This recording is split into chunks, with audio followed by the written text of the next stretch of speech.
Alright everyone, welcome back to Speedromizer 6, the marathon where what you submit is not what you run.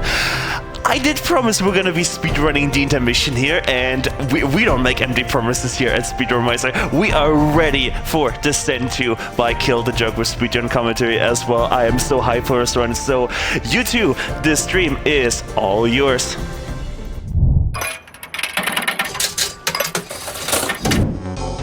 Hello again, Speedromizer. It's good to be back on camera this time for my run now. We are going to be showing off Descent 2 today. Spent the last few months learning this run. I'm going to leave most of the hardcore explanations of what this game is, its history and all that, to our lovely commentary host here, Spoody Biscuit. Thanks for being here, man. Yeah, not a problem. Happy to be here. And I'm happy you've taken such a shine to this run. I'm excited to see this pulled out. Yeah, this is definitely, it's one of the hardest runs to start off with for myself. Like, for me personally, it was a hard one to get into because I've never played games like this growing up or any time, like, since being an adult. But once you get into it, once I've learned it and know how it works, this is an incredible blast of a game. So, gonna cross our fingers, everything goes well. I'll have some safety saves just in case throughout the run. But other than that, we should be pretty much good to go, I think. Is there anything you want to say before we start or anything like that, Spoody? Not much to go over. I will throw out there just to our viewers, this game can give a lot of people motion sickness, so if you're sensitive to that sort of thing, just be advised going into this. This is what we call a 6 degrees of freedom first-person shooter. So that means that you have free movement and rotation on all 3 axes. So KilledTheJoke here is going to be flying around, twisting all over the place, flying upside down, sideways, backwards, you name it. It's going to be potentially pretty disorienting, so just want to make sure everyone's aware of that before we kick this off. Absolutely, there is a flashing lights warning as well for this game, so if you're sensitive to that sort of stuff, you may want to tune in for the next run. Yeah, with all of that out of the way though, I'd say we're pretty much good to go. Alright, whenever you're ready, just give us a 3, 2, 1 countdown and we'll start the timer for you. Yeah, so we're going to play this on Trainee difficulty, so the run's going to start when I click this, and we're going to basically jump right into the action. And we'll be good to go, so I'll give a countdown, and we'll be ready to start. So, let's go. 5, 4, 3, 2, 1, go. Alright, so yeah, just right off the bat to explain that, this is the Trainee any % run, which is the lowest difficulty, but make no mistake, the game is still pretty challenging. Trainee is going to nerf the speed of enemies and the damage output from them quite a bit. It actually makes this death warp we're doing right here quite a bit slower because the damage you take from the lava is significantly reduced, but we do take that death warp after the red key. Whenever you pick up key cards, those are retained across death. So yeah, this is Descent 2. It's an old school first-person shooter from the 90s, 96, I believe. Came out when I was a child, played it a lot with my dad. They kind of enjoyed quite a bit of rivalry with Doom at the time. At least they seem to like to think as much. If you saw their commercials at all back in the day, they were kind of all about like, oh, look at all these things that are like Doom but better. Please buy our game. That was actually more common for video game commercials in the 90s than you might expect. But obviously Doom ended up kind of came out on top. It's the game with a much more of a lasting legacy, but Descent brought a lot of new things to the table at the time as far as first-person shooters are concerned. Classic Doom kind of fudged the 3D aspects of the game. The vertical aspect only kind of half exists. It's mostly just kind of an illusion. Internally, it doesn't really work. Anyone who's played it knows the experience of trying to run off a ledge and getting snagged by a demon that's sitting at the bottom of it. You don't have that here. This is a truly 3D game. And yeah, not only is it 3D in the maps, the enemy models are 3D polygon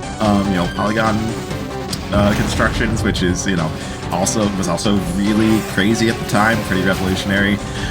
So, you know, while Descent kind of faded into obscurity as, you know, the years passed, it, you know, make no mistake, it was a huge game changer back at the time, and you know, very influential back then. So we kind of saw back then, right on the level 2 back there, KilledTheJoke kind of went out of his way to, you know, mingle with some switches and secret doors.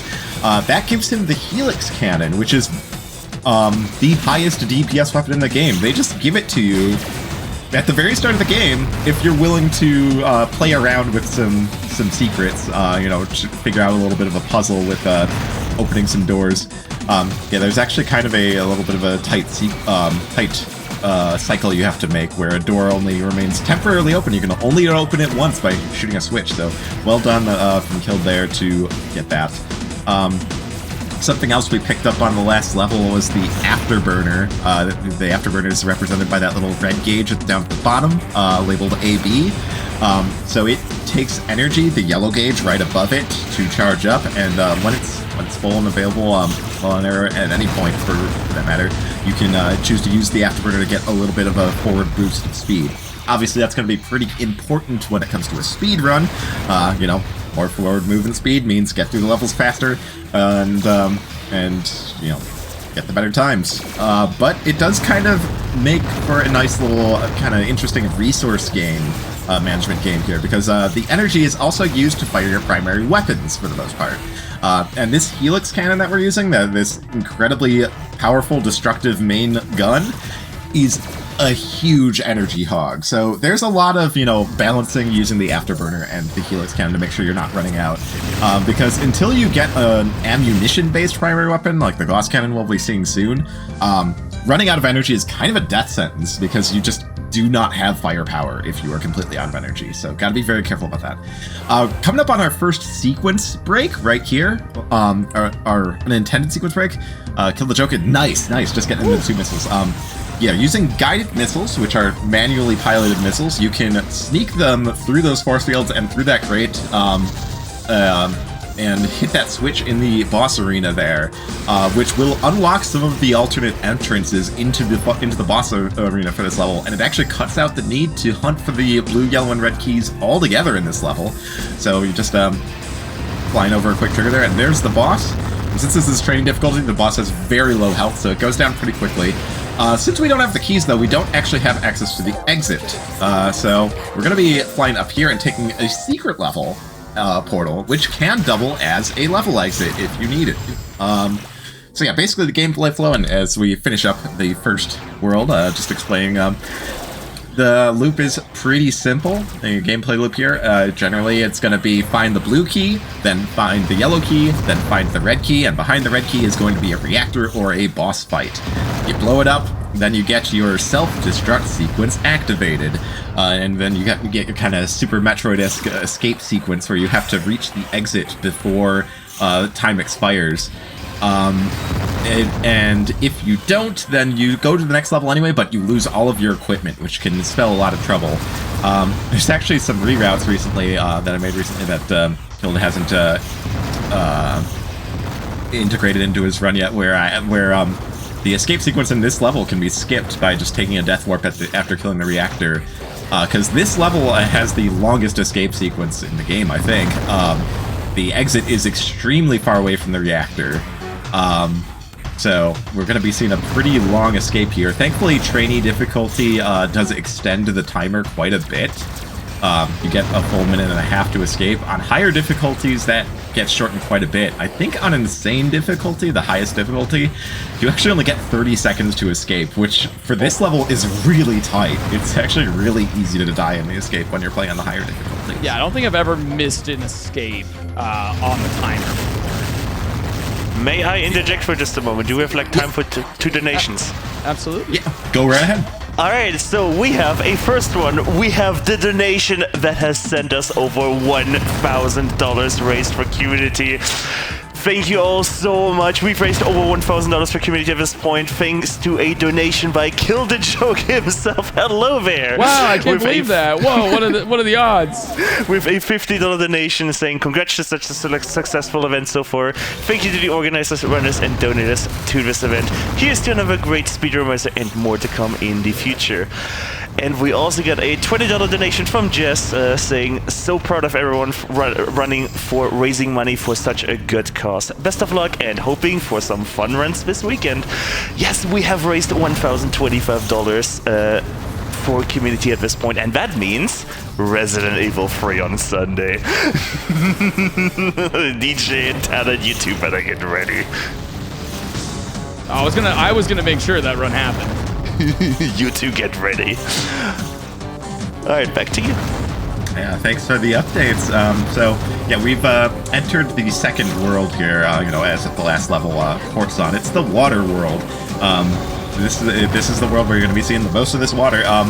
Water doesn't really do a lot. It just reduces, like, splash damage from missiles hitting it, and if you kind of run into it, your ship shakes a little bit. Makes the optimal movement a little tricky. Speaking of which, I haven't even touched on how to optimize movement in this game, and it's part of what makes Descent such a great speed game. The movement tech in this game is bonkers. It is so hard to optimize. Like, among the hardest of any game I've played. I'm glad you said that as I was like struggling against the ceiling there. So something to note about Descent compared to most modern FPSs is that, while KilledTheJoke, I believe, is using mouse controls here, the game does not have free mouse look. Everything about your movement, including rotation, is limited by the game's physics engine. You have a max speed at which you can rotate on any axis. So you have to be thinking about like how you're going to rotate to line up for, your approach on the next hallway, down the next, across the next room. And that's made even more difficult by the fact that the fastest way to travel is actually not straightforward. Pointing yourself straight forward and just holding the W key, and even the afterburner key, is not always going to be the fastest way, because this has something that's kind of a miscalculation that's very prevalent in older games from around this era. Doom had it as well in the form of strafe running, where, you just press the forward key, it moves you forward at, like, say 100 units per second. If you press the right key, it moves you right at 100 units per second. If you press forward and right, you are moving at 100 units per second forward and 100 units per second to the right. And anyone who's, taken their geometry classes knows that, when you have a right triangle, that the hypotenuse is larger, and that equates to that if you press forward and right, you're moving, and each one is 100 units per second for, in speed. You're actually moving forward and right at, let's see, that'd be like 100, the square root of, of 20,000. So, like, much faster than 100 is the point. So you can kind of point yourself at diagonal, and then, move on two vectors at once, and you move much faster. Like that was, strafe running in Doom. Pretty much every runner is used to that, and if they played Doom. But Descent, since it's got that 6 DOF, those 6 degrees of freedom, there's a third axis in the mix. You've got the vertical axis as well, and the optimal movement is to point diagonally and move on all 3 axes at once. And combine that with the fact that you don't have instant free mouse look. Finding that right angle to get the what we call tricording angle down, and point yourself at the exact right angle to utilize all 3 vectors of movement is so tough, and it's just a constant fight to try and optimize your angles and just get that maximum movement speed as you're flying through the mines. It's so tough and such a fun run to try and optimize because of that. So we killed the second boss, and we're out of the water world. As you may have noticed, there's not much water to be seen here. In fact, there's lots of lava. That's because we are in Brimspark, which is the lava world, and honestly, what I think is the most dangerous run in the dangerous world in the run. So lava is kind of the opposite to water. it will deal damage to you on contact, and also any weapon fire that hits lava will splash lava up and deal damage to nearby, to anything nearby, whether it's you or robots. And so it means that even if you dodge enemy fire when you're near lava, there's a good chance you're still going to take splash damage. So you got to be really careful here. Thankfully, you know, KilledTheJoke is running on Trainee difficulty, which means that you know, nothing deals too much damage. In fact, you know, the blue number in invincible, yeah. yeah, the number at the bottom center is our shield value, which is essentially our health. It caps out at 200, and yeah, if you've been paying attention to that number, you've probably noticed it hasn't really gone much below like 150 at all so far, aside from the point where there was the intentional death warp on the first level.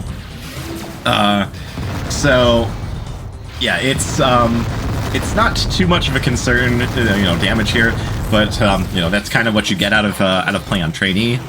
Yeah, fun fact: they actually nerfed the Trainee difficulty considerably from the first game because Trainee difficulty in Descent 1 was still way too hard for pretty much everyone.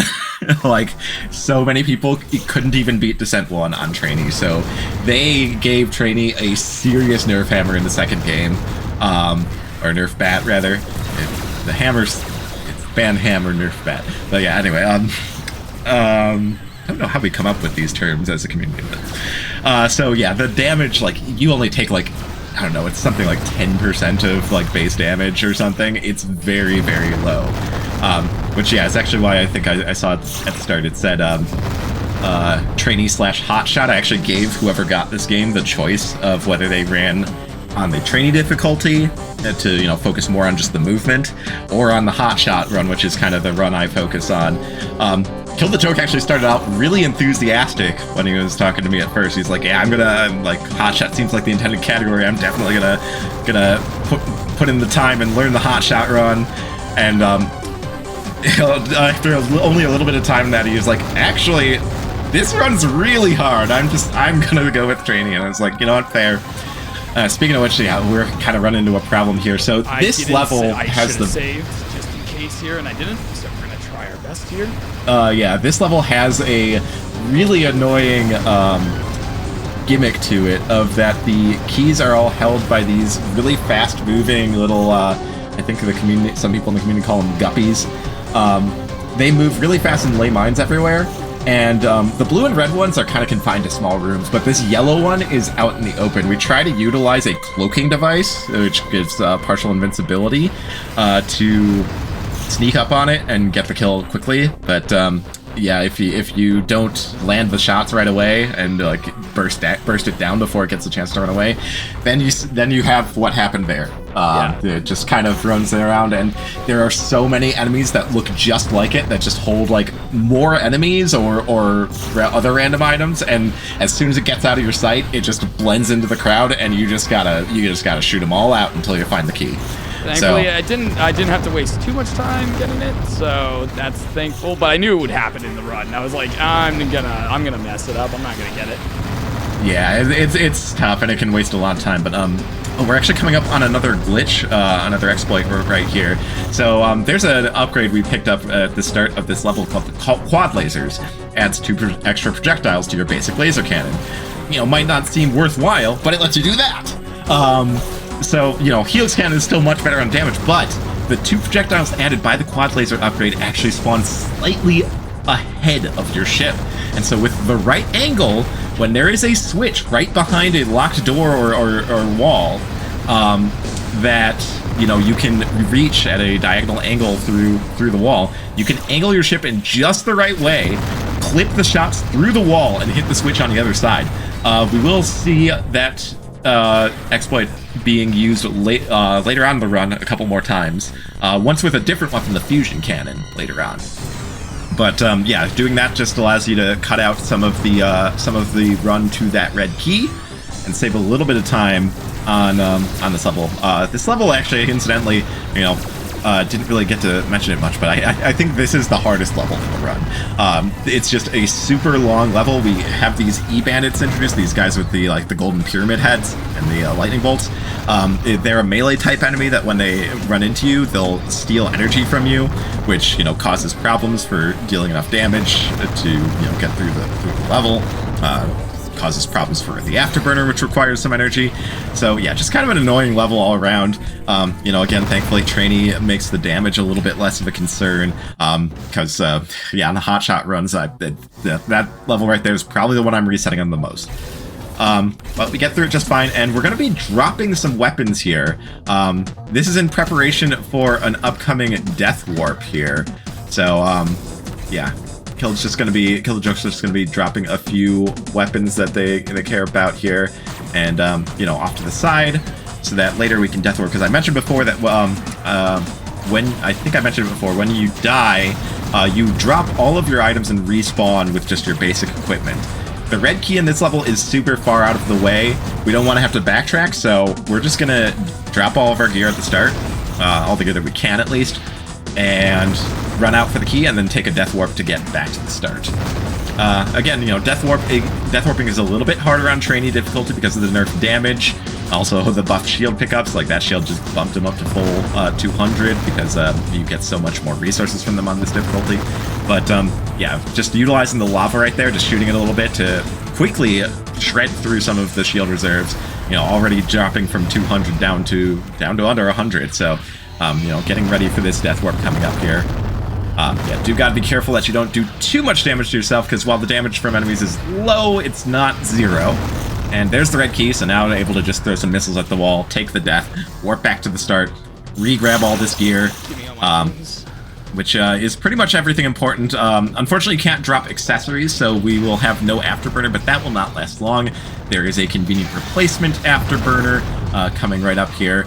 The you know, the level design kind of was for the most part made with the assumption that, you know, you might be taking that death on the reactor on the you know, the escape sequence, and you might be starting the level with no equipment. So every level is loaded up with redundant copies of all of the weapons and accessories. So you know, it's just a question of whether they're convenient to pick up, and thankfully that afterburner is right on the way to the reactor right here.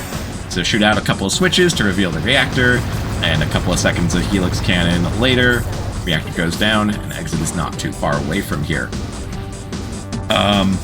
So we're coming up on what I think is the longest level in the game, Magnacore Station, also the boss level for Brimspark. So we're thankfully almost done with the lava world, which you know, as I've commented before, I think is, you know, one of the worst parts of the run.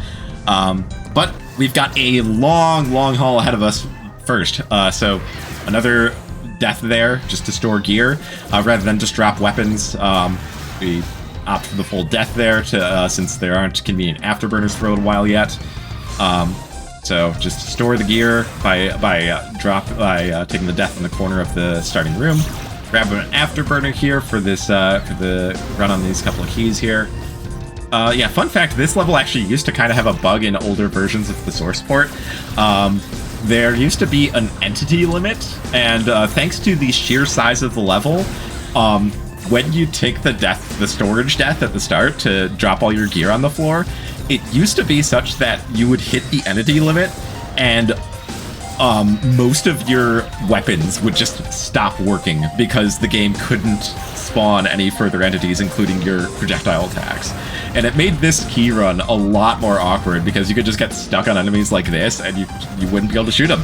Like, it was pretty awful, but thankfully newer versions of the source port did away with that entity limit, so no problems with random weapon malfunctions here. We can just make this key run exactly as we're supposed to. Yeah, Killed trying to deal a little self-damage there. Unfortunately, the invulnerability pickup still active there, so not actually doing any damage there. But yeah, we are coming up on a death warp here. Do have to be careful here. These mine layers can cause problems, but it looks like we are in good shape here. And yeah, a couple missiles into the wall. We'll be warping back to the start, but that was only the yellow key, so we're not going to be grabbing our gear just yet. I'm really glad you said that, because like half a second I was like, I saw go you. grab, I was like, go grab the you stuff. were thinking about it. I thought about it. I was like, all right, time to get the stuff. I even like said, I don't know if I said it out loud. I was like, all right, this is the level where we die twice. So don't grab the stuff. But yeah, no, yeah, you gotta still grab the red key. Red key is always gonna be what gates off the boss for the level. Oh yeah, these diamond claws. I haven't really talked about them. They are one of the worst enemy types in the game. KilledTheJoke thinks they're the second worst enemy type in the game after the thief bot, which we haven't really seen much of so far. let's hope it stays that way. Because the thief bot does exactly what it says on the tin. It loves to steal equipment from you, sometimes including your afterburner or your quad lasers. Can just be a huge pain in the neck. Yeah, grabbing the red key, then using the lava to deplete shields quickly, and now it's time to grab all of our equipment and head to the boss fight. This boss can be a little dangerous, even on trainee difficulty, because it does have mega missiles. While the damage output on them is nerfed considerably, they still pack a pretty big punch if they hit you directly, and mega missiles do home in on you, so, you know, to dodge them takes a little bit of effort. But yeah, here's the boss right there. Nice dodge on the mega missile, but yeah, again, trainee difficulty means the boss does have very little health, goes down pretty quickly, so yeah, thankfully no issues here. And we've got another door shot skip here, but because of the death warps we took, we do not have quad lasers anymore. But we do have the fusion cannon, which the fusion cannon shares the properties of those additional quad laser projectiles of spawning slightly ahead of the ship. So with the right angle, oh wow, my God. Nice first shot. Good job on that. I'm so happy. Yeah, you can open this shortcut straight to the reactor and skip all of the key collection. This, if you execute this level optimally, it's actually the shortest level in the game, even shorter than the first level. And you can see exactly why, because that's it. That's Sleetstone Tunnels. Oh man, I can't believe I got that right away. Yeah, that was a great shot. That was like, well done, well done. Pure luck, I got that. Don't sell yourself short. You were telling me that you are actually secretly a god at this game. Oh, that's and true. You're gonna get world record right here. Yeah, this is gonna be after that shot. I might believe you. But yeah, anyway, so we're coming up on what is actually a very recent discovery on my part. There is a way to skip some more key collection right here. So we're going to see right here, looks like we're going for a safety save, which is wise, because this is very tough to get. So you'll see that the red door's right there, and you're like, well, you know, we're shooting at a door behind a crate, and you know, like, what are you doing? The player can't fit through that crate, and that door's locked. What's the point? Well, for some reason, this red door is only coded to be locked by the red key from the outside. And with some clever use of guided missiles and this little secret passage from this little nook and cranny, you can just throw a guided missile, hit the door from the other side, and it just opens right up for you. And that lets us skip grabbing the red key altogether, saves several seconds here.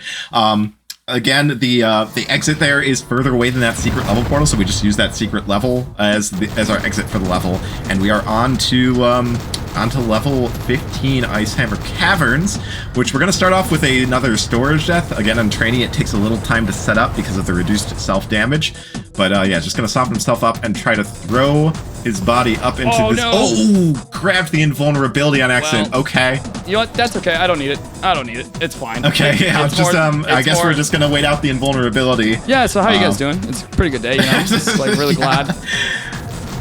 Yeah. So yeah, just got some time to kill here. Are there any updates while we wait this invulnerability out?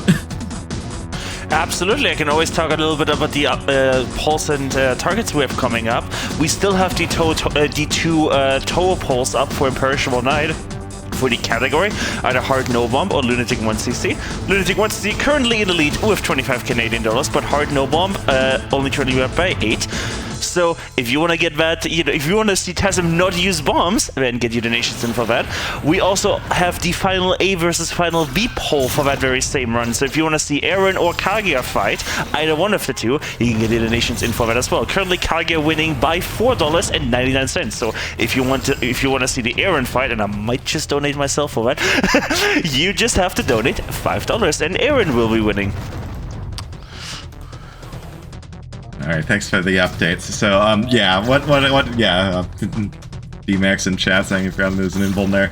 Yeah, the idea there is that you deal the, like, finishing self-blow to yourself as you kind of slide up into that closet so that your body, your ship's exploding corpse, you know, slides into that closet and just isolates all of the item pickups in there so that you don't have to worry about accidentally picking them up as you respawn and fly past.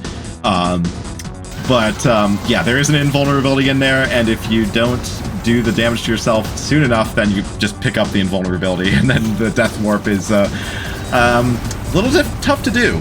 It's a little hard to die when you're invulnerable. Yeah, it's a real shame that dying is just so much harder when you can't be hurt in any way. I think I've only ever done that once, so I'm like, yeah. Yeah, it's something that can happen, and always good to have some marathon mistakes, marathon luck, etc., etc. Always makes for a more exciting run. But yeah, so we dropped all our gear right at the start to do this key run. We're coming up on the red key here. Yeah, doing some self-damage as flying the red key, and there we go. Pick up the red key, take the death, warp back to the start, grab all the gear. Where's my normally you'd be getting an invulnerability here as well for the final run to the reactor. Sadly we don't get that luxury, but again, like Kill said, he doesn't really need it here, especially if that Lugar just randomly drops 2 extra shield drops, like already up to 148 shield. Like, yeah. Not a problem. So yeah, coming up on this reactor, and we will be heading on to the last level of the Line Frost Spiral world, the ice-themed world, which I should just like to mention that thankfully, since this is a free-flying game, we do not have to deal with ice physics, despite this being the ice world. The only thing an ice world means is that we just get a really nice blue and white color palette for all the levels. Yeah, could you imagine ice physics somehow being in this game? If this game had ice physics on top of everything else, I don't know if it'd be possible. Yeah, we got a couple of lucky random cloak drops. Yes, there are cloaked enemies. If you look really closely, you might see some suspicious shadows lurking around every now and then that Killed's shooting down. Yeah, I'm not always shooting at nothing. I promise you, I am shooting with intent. And yeah, most of them have a random chance to drop cloaking devices, which are very useful for the run, because as long as you are cloaked, enemies kind of have a hard time pinning you down. In fact, as long as you're not like shooting or bumping into walls or using the afterburner at all, they will be completely unaware of your presence, and you can just kind of fly circles around them. It's very handy power-up, so it's always good to get some extra drops there. Yeah, coming up on the yellow key, just gotta shoot out the switch to lower the force fields to the yellow key here as we head up to the red key. Yeah, so this boss coming up here is actually immune to energy-based weapons. So, despite me talking up how much damage the Helix Cannon does and how much it shreds enemies and bosses, not going to be using it here. It's actually the same case for the previous boss from Brimspark 2, also immune to energy weapons, which is why the Gauss Cannon is being used there. But yeah, coming up here, there's gonna be the red key right here, and an invuln available right below it as well when you back away from it. So yeah, those Sega Saturn looking logos, clearly the power of the world's greatest gaming console, the Sega Saturn, which I'm sure everyone remembers. Everyone remembers, right? Yeah, right? Exactly. Makes you completely impervious to damage for about 20 seconds, I think. Yeah, just kind of running back through this hallway, making our way back to the boss room through these twisty blue hallways. Getting a couple Mercury missiles from that Seeker there. But yeah, boss is right here. Should be right up here on the right. Yep, there we go. Shooting these white beams and these flash missiles. I think that's actually another thing that thankfully gets nerfed a bit on Trainee. Flash missiles, have that effect that we just saw of the screen turning white. On higher difficulties, getting a hit directly will literally turn your screen completely white for several seconds. You will not be able to see anything. I think on Trainee, it's not allowed to get it's not allowed to completely white your screen out. So starting up on the fifth world, we're kind of approaching the end of the run here. Though still a little ways to go. We're 2/3 of the way through. We start off with another key bot. Hopefully we get the kill quickly. Oh, we got it. Nice. It backed up into the missiles. Thank you. Yeah, that's very fortunate. That key bot is probably the worst one. Because the yellow one that gave us trouble earlier, at least you have the cloaking device to help with it. That one, you get nothing. You just kind of gotta fly around the corner, shoot at it, hope it dies, and hope it doesn't run away. And yeah, it tried to run away, but it doubled back, and thankfully died pretty quickly. So yeah, we're looking pretty good here. This level's chock full of these E-bandits, so gotta be watchful of them, and make sure you're not losing too much energy to them. It's very easy to run out of energy in the reactor sequence if you get hit by these E-bandits too much. So yeah, gotta be careful with them. Thankfully, they tend to drop energy pickups when they are killed very frequently, so shouldn't be too much of an issue here. So just grabbing the red key here. And yeah, this reactor area actually is where the thief bots. Oh, he did get it. The What? afterburner was stolen. You son of a. There is an afterburner kind of close to the exit in this level, though. So I think can replace it without too much trouble. I'm trying to remember. Do you remember where it is? Nope, not even a little bit. Okay. I'm trying. I think I want to say it's like kind of behind, like there's like an energy station behind, like kind of near the exit. I think it might be around there somewhere. Like it might be in the energy station. Yeah. Oh yeah. Okay. Yeah, okay. Thank God. I was worried I was lying to you right there. Could have. That's not too bad. That's not too much of a loss. So that's all right. Fine Yeah. So thankfully able to get a new afterburner to replace the one the thief bot just took there. Yeah, taking a little bit of a shortcut here through that kind of ambush closet with that little pufferfish guy. Yeah, those little pufferfish guys are kind of kamikaze bots. They pack a huge amount of knockback if you crash into them. So got to be careful around them because they tend to knock you off course. But if you're really careful with them and really clever, you can actually use them to damage boost and get some extra momentum. But it's really hard to leverage, and we're probably not going to see KilledTheJoke going for any fancy strats like that. I actually got it by accident in the practice today in the yellow key bot one, and I felt so cool when I got it. I was like, oh. Yeah, nice. So yeah, a little bit of a puzzle here. You kind of, this door leading to the yellow key is locked from the other side, and you have to shoot it from one side and then fly around to the other before it closes again. And a little bit of a secret run there, giving us the Earthshaker missile and Omega Cannon, which are what the game considers to be the most powerful primary and secondary weapons. It lies. The Omega Cannon is quite weak. We will not see it used at all in this run. It's kind of a cool weapon. It kind of shoots like a lightning bolt that has slight homing properties, which can be very useful, especially like to clear out rooms that are swarming with those little hornet bots. But as far as its damage output goes, it's pretty underwhelming. The Earthshaker missile, on the other hand, it's definitely the most powerful missile in the game. To the point where it's kind of hard to use effectively without blowing yourself up. Like, it just does huge explosions, sends bomblets everywhere, does a ton of damage, and including to you if you are caught in the blast, which is, avoiding it is easier said than done. But we're coming up on the, we're halfway through World 5 Dolores Prime. We are on the Phylum Scrub here, which is, a very big and kind of mazy level. There's a whole bunch of redundant looping hallways, like multiple doors locked by the same key. Key colors just to disorient and confuse you, but obviously when you're in the speedrun context and you've learned the levels, it actually makes for a pretty short and easy level. Yeah, there is kind of an awkward shaft right here. This twisting downward shaft is pretty hard to maneuver through efficiently. KilledTheJoke kind of flying through it pretty well, getting a little hung up on that Vault Destroyer there, but yeah, that wasn't too bad. That could have been worse. Yeah, that could have been way worse. Yeah, that hallway is really difficult to navigate through optimally. So that's some pretty good flying there. We're coming up on the reactor. Which this reactor fight's not too bad. Just a bunch of these beeper bots and the Vault Destroyers, and just keep taking it out and flying right past all the enemies and heading for the exit here. Thief bot, yeah, that's right. I knew you would be here. Yeah, the thief bot loves to be a little bit of a nuisance on that level.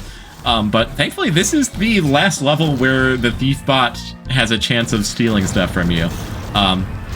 There's only one more level after this with the thief bot, and then we are thief bot free for the rest of the run. So grabbing the blue key here, just flying down this hallway, and gonna be this diamond claws. He wanted to get out. He didn't want to even go for me. He's like, no, this guy's nuts.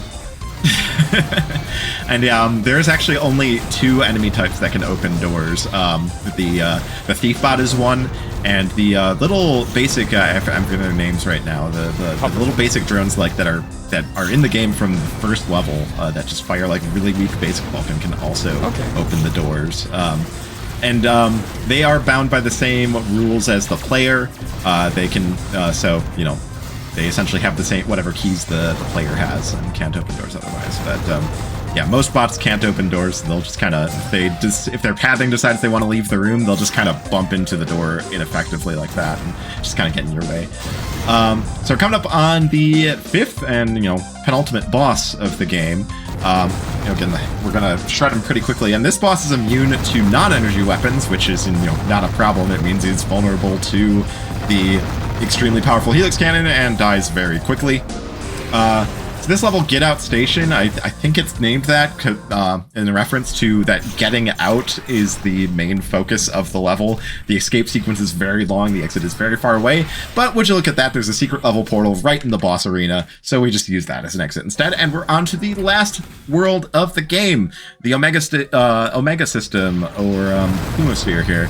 We're going to get a nice green color scheme here, and while I did mention that we had the last time the thief bot has opportunities to steal stuff, the thief bot is not done messing with us. So there's a sequence break we can do with guided missiles here. If you can fly a guided missile through this grate and into a switch in this room, but this thief bot loves to fly around and just crash into your guided missiles.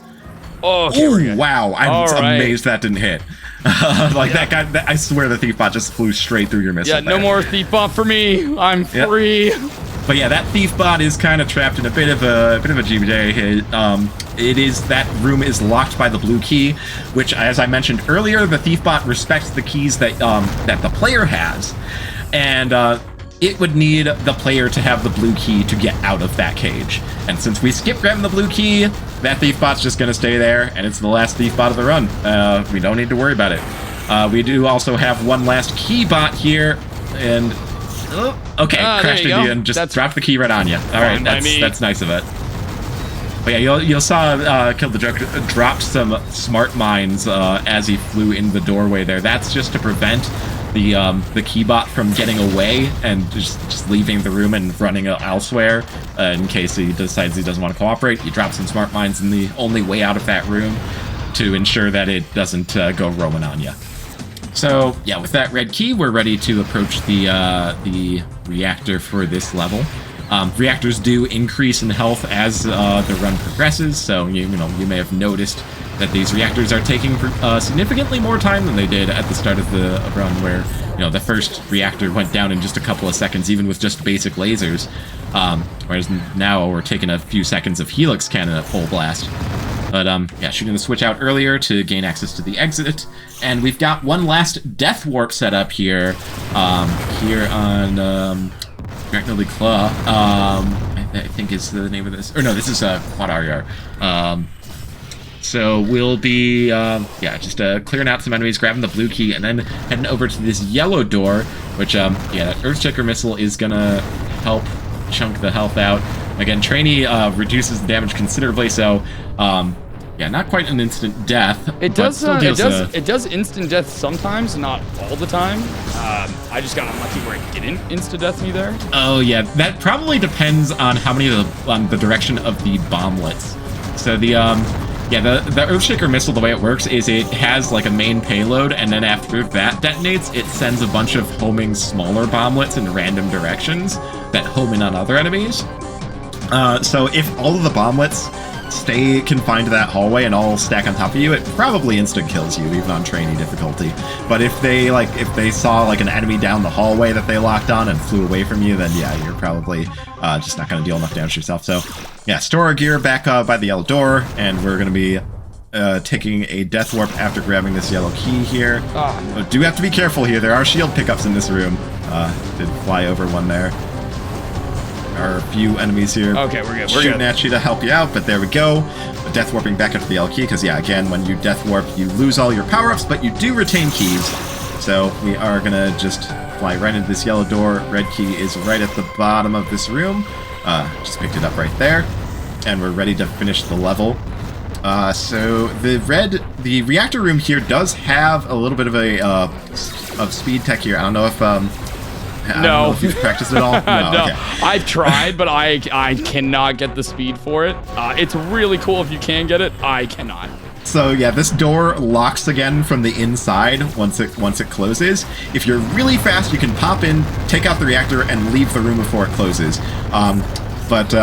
Alternatively, you just have to open this wall by picking up that Omega Cannon, shoot the switch out, and that will unlock the door as well. Doesn't take very long, but yeah, there's some advanced tech for experienced runners where you just rush in, burst down the reactor, and get out right as the door closes behind you. Yeah, it's one of the few tricks I just like couldn't get. I could not get. I was like, nope, that one's gonna have to be a pass, unfortunately. And we are coming up on the end of the run. We're actually on the penultimate level here. This level is called I Wimmel, which allegedly stands for I Wish I Had More Lights, and is a reference to the fact that this level contains no energy weapons, no energy stations, no energy pickups. So that means that the energy that you start this level with is all you get. So gonna be seeing the Gauss kind of get used a lot, since it's a primary weapon that uses physical ammunition instead of weapons energy. And so that we can save the energy for afterburning and for the ending reactor fight, where we want to use the Helix Cannon for as high damage as possible. And yeah, these boar's heads, I didn't really talk about them, oh, ouch. Yeah, those guys shoot smart missiles which deal a ton of damage, even on Trainee, if you get hit directly by them. So, we actually saw we killed KilledTheJoke's health getting a little bit low there for a bit, but thankfully that board's head right there drops an invulnerability. Got another Sega Saturn. All right, now I got the weirdest thing in the run. So you have to go through this door, which activates this door, which activates this door, which activates the door in the floor. Why? Yeah, this reactor in the room is kind of a bit of a puzzle. You kind of got to fly around and hit a bunch of invisible triggers to expose the reactor. But here's the reactor. Burst it down with the energy we saved up through this level by not using the Helix Cannon. Take it out, and we are on to the final level. All right, here we go. Yeah, this level is, there's a big dramatic cutscene where it's like, oh, it's an entire planetoid. The mine is an entire planetoid. It's so massive. The level's tiny. It's actually really small. It's just one big sphere, and two of the keys are all crowded on one side. And the Lugard that we killed at the very start drops a guaranteed invulnerability, which makes grabbing that blue key much safer. There's a ton of spiders just throwing missiles all over the place in that room, but the invulnerability means you don't even have to worry about it. And the yellow key's right next to it, and then we fly back here into the yellow door, which has the red key right there, and a red door conveniently right behind it, leading straight to the boss arena. So this boss is special, unlike the other bosses, which are immune to certain damage types. This one has a weak spot. You have to spin the bot around and shoot him in the butt, basically. So that glowing spot on his back kind of indicates that. You just gotta stay behind him and unload on him, and there we go. All right, down he coming goes. Up. As soon as we see the next screen, it's gonna be time. Yep. And the cutscene will start shortly, and there's time. Woo. Okay. The boss worked very nice for me there. It just was like, hey, go ahead, shoot me. Woo. Yeah, sometimes he kind of hugs a wall, and it's really hard to get behind him because he'll just constantly rotate to try and face you. But yeah, very, very well done. What was the time on that? So yeah, what's the time? I need to know if I PB'd on that or not. 45 minutes, 18 seconds. Oh, that's so good. That's such a big PB for me. Oh, nice. That's by like 2.5 minutes I PB'd that. Oh, nice. That's good. PB live on stream, live in the marathon. Well done. Oh, feels good to PB live. There you go. And yeah, I really just want to emphasize how disorienting and how hard the movement is in this game. And KilledTheJoke, submitted Mario Party as the run he knows to, and jumping from Mario Party something like Mario Party to something like Descent just demonstrates like such a, you know, like a wide skill range in you know, in your speed running. So like, yeah, absolutely wear that PB with pride. That was a good run. Yeah, I will take that one and own that one for sure. Like that is, yeah, because this was such, like I said at the beginning, like this was such a hard thing for me to learn right away, because like I'm a Mario Party speedrunner, I'm a platformer speedrunner, like those are my bread and butters. So this was like completely out of my wheelhouse, but it was so fun to learn this game. So like I had such a great time. And very specifically, I had something I wanted to say at the end of this run. And I spoke to a couple of the organizers about this as well, but I wanted to give a super extra special shout out to Spoody specifically. Because as this event works, right, like you get a new game, you run that game and it's great. But the other side of that is whoever gets your game, you're relying on them to help teach you the game and figure out how it works. Spoody went above and beyond. Spoody not only was there anytime I had a question, like ready to respond at any moment, but he also made fully developed YouTube videos going over every single individual level of the game, went over all the mechanics, every enemy type, like, and every single kind of option you have in terms of routing for newbies and for experienced runners. This run would not have happened without those videos, and the amount of work you put in, Spoody, needs to be appreciated to the highest degree. I cannot believe how much you put in to make this run happen, and it should absolutely be applauded for this. I had a lot of fun putting together those tutorial videos and you know, catching the runs and watching as you worked your way through to the time you just got today. Like it's yeah, it was an incredible run, and you know, I'm happy to have contributed to it. Yeah, side note, and you know, a little bit of a shameless plug, but I actually will be running kind of a variation of this run at HDQ 2025. Hey! Yeah, I got Descent Maximum into the schedule, which Descent Maximum was a redesigned level set for the PlayStation port of Descent 2. Much smaller, more compact levels, and yeah, the levels have since been backported back to the PC version, so yeah, I'll be running that level set for HDQ coming up, you know, at the start of next year. So yeah, you know, happy to give Descent some love, you know, both here and there. It's a great game that's really stood the test of time in a lot of ways. Like, even as, you know, speed running came to the prominence it has now, you know, and we're digging up, you know, old clunkers, you know, out of our DOS game collection, and like, yeah, no, Descent's a great speed game. Speedrunning's really given it all, you know, this game a lot of new life. And, you know, there is still like an active multiplayer community for the game as well. There's a lot of like 1v1 games and stuff. It's always so cool to see that all these years later, you know, Descent and Descent 2 still have so much staying power. Yeah, it's still going strong, and it's nice to see that. Also, go watch Spoody's run on speedrun.com for this game as well. Like, if you really thought like the movement was cool and speedy and stuff, no. I am not very good at the tricording or the movement still in this game. Like, I have a long way to go. If you really want to see like speed with this game, go check out Spoody's actual run. It is bonkers the speed that this game can actually achieve. Yeah, I think what do I have, like a 36-minute? Yeah, like a 36-minute, right? So it's like I'm still well of a ways off, but it's insane to see like the difference in speed from somebody who's been doing it for so long and somebody who's only been doing it for a couple months. Yeah, even so, you know, yeah, excellent run, well played. Thank you. I'm glad I didn't screw it up too bad. We did pretty good. Yeah, that was an amazing run. Thank you too for showcasing us. That was such a cool run. Well, any final words here before we transition back to the break scene? Not much else for me. I guess just thanks to Speedromizer once again for having us here and letting this run happen at all. And can't wait for the next runner to get started. Yeah, and thanks again for all the work you put into making this run like such a strong showcase. I am happy Descent 2 got the got the run it deserved in this marathon. Like I couldn't have asked for anything better. I'm glad I could do that. Very glad. And of course, the closing comment from me, trans rights. Yeah, trans rights, baby. Trans rights. All right, we will see you guys for the next run, and thanks for having us.